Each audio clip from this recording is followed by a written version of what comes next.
What's going on, guys? Here's Brian again, back with another video. It's been a while. At the time of this recording, I have roughly under 11 hours or so.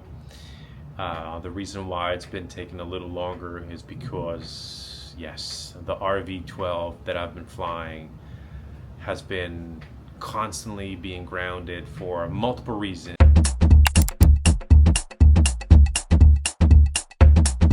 I guess in this video I wanted to talk about, where am I, everything that's been happening, and some of the things that have happened to the RV, and I wanted to know if maybe this is normal for Van's aircraft, or if it's just this one RV, the one that's always being a little problematic.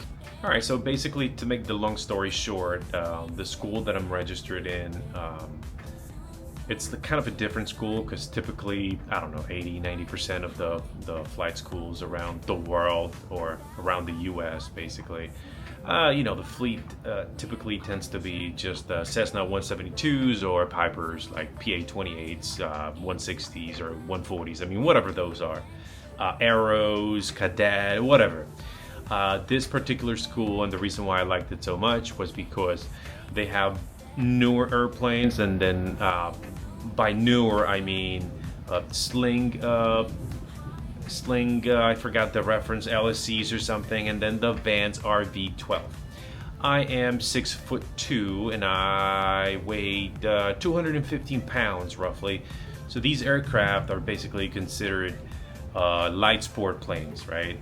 So typically for my size and weight, with my instructor, then I'm gonna be over the maximum weight for takeoff. So there's only one plane here. That's the Van's RV12, which is the one I can fly, and we're typically not over the maximum, but we're like 40 or 50 pounds under, with a full tank of gas, which is like only 20 gallons or something like that. To make the long story short, RV12 unfortunately has been grounded for a couple weeks now, 3 weeks now. And it's basically, we were gonna fly it, and then it just wouldn't start. It wouldn't crank. We thought it was more of a fuel issue. The pumps were working fine. We didn't understand at the time, but apparently it was something related to the gearbox and not necessarily the fuel injection or the engine itself. We thought it was the battery. Why is it not starting? But everything seemed to be working perfectly. I'm not a mechanic, I don't know much about these aircraft, but they told me that this was the gearbox, so the parts are taking forever to get here. And yeah, when they fixed it, we thought everything was good to go, and then 2-3 days later, boom, the plane grounded again. It was a bummer, and then that caused me to move, and I started to kind of, I understand, things happen, but I don't want to stop my progress, right? I'm an amateur pilot, and I want to be able to fly. So I said, you know what, maybe if I at some point end up getting a plane, I know for a fact there's not going to be an RV or a sling. Maybe a sling TSI, those look kind of cool, but that's not the point. The point is that typically you want to go with the safer bet, which is the 172s or the Pipers, which in my opinion, probably because I'm so used to the lone wing like the RV, I'm not a big fan of the 172s. However, it is a very, very good plane for training, and I'll explain why I'm saying this, because I've had the opportunity to fly 172. Not having the RV around caused me to just ask around the same airport, just different schools, and I booked a couple discovery flights with a couple different schools. One of them, they have a 172 Mike or November, I can't remember at the time. Very good airplane. We flew it around. We went to the practice area, and that was pretty nice, to be honest with you. Coming from the RV to the 172 is like a whole different thing, right? Even though both planes are supposed to be small, tiny, in reality, going from the RV to a Cessna 172, that was a major difference for me, especially in the way they handle, the way you stall them, the speed, even when you stall the plane, the feeling in your stomach as the plane loses lift and then it goes all the way down. Even the difference between the 172 and the RV was just major. It was just a major change. So I started asking around, and then I, came up with a couple good places where I said, you know what, maybe this is my best bet. My best bet is to stick to 172s for my weight, or maybe a PA28. So this first school that I found, they didn't have any pipers, which was a bummer, because in reality, like I said, I'm more used to the low wing rather than the high wing. Anyway, so this first school didn't have any pipers. They had 2 Cessna 172s, 1 Mike and 1 November. Very nice planes, very beautiful planes, no piper. And the hour was a little bit more expensive. And then I found this second school, which they have more airplanes, 172s, a couple Piper PA-28s, and then a Seneca, 1 or 2 Senecas, basically, if you're interested in doing the multi add-ons or whatever for later. But I'm not there yet, so not a problem right now. So I tried both, and then in reality, the second school that I just mentioned, not only they have more variety, they have the Pipers.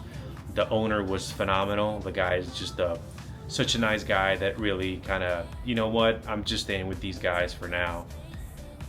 Very nice, cool guy, very open, very flexible, very transparent. So I kind of like that about the new school.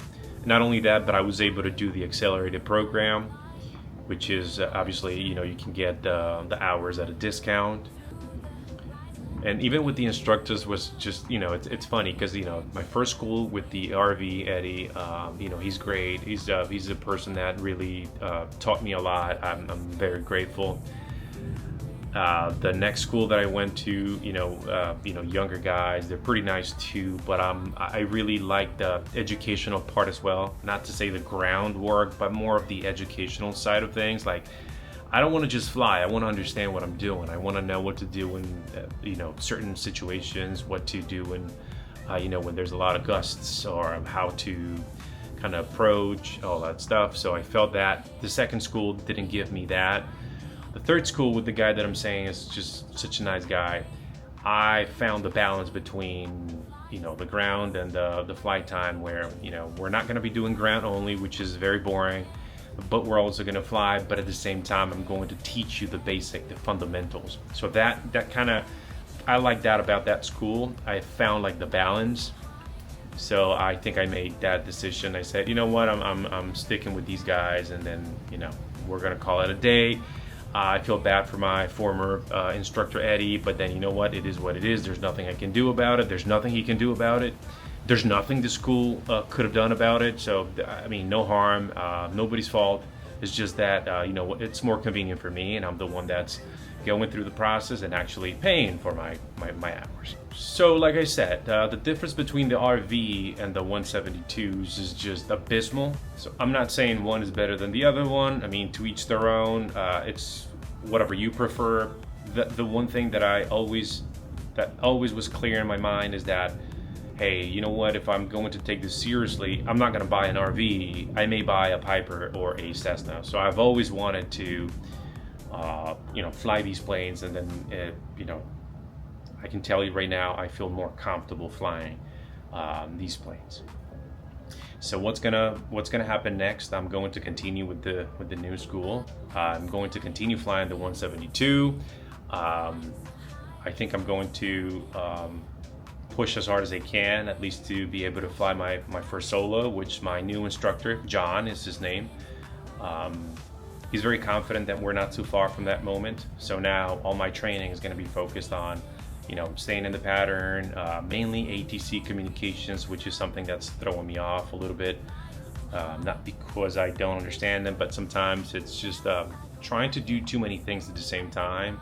Flying the airplane and then listening to whatever they're trying to tell you. Plus, North Perry is a very, very busy airport. Lots of students, lots of schools. So it's like, it's pretty common to hear you're number 4, number 5, and then we have multiple runways active at the same time. So you have 10 right, 10 left, or you can have 19er right or 19er left. So you have, probably 3, 4, 5 airplanes in the pattern at the same time.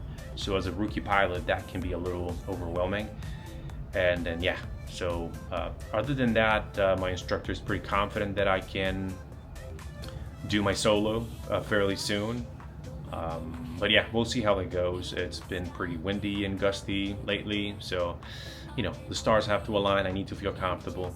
But anyway, so I wanted to hear your thoughts. I wanted to read your comments, see what you think about the RVs. If you own an RV, if you've flown an RV, or if you know about RVs in general, I just want to know from you, what do you think about these airplanes? They're so nice. They're so beautiful. The Garmin, the G3X, I mean, it's just nice. I'm not gonna lie, this is very nice. Obviously going to a basic standard Cessna 172 with no bells and whistles, that kind of, okay, I used to have my G3X, now I don't have it. That's kind of a bummer. But I guess that's how you fly planes, right? You gotta know your basics before you can expect to fly other nice and flashy stuff. So yeah, let me know in the comments what you think about that. Is it a good idea to move to a school where I have more options like 172s and Pipers? What do you recommend to me? Like, do you think I should be flying a Piper instead of a 172? Like I said, I'm 6'2", I'm 215 pounds. I think it's easier, more comfortable to get in the 172 than the Piper. But yeah, you tell me, what do you think I should do? And like I said, as far as the cost, I think this is a much better deal for me, so that's a no-brainer, unfortunately.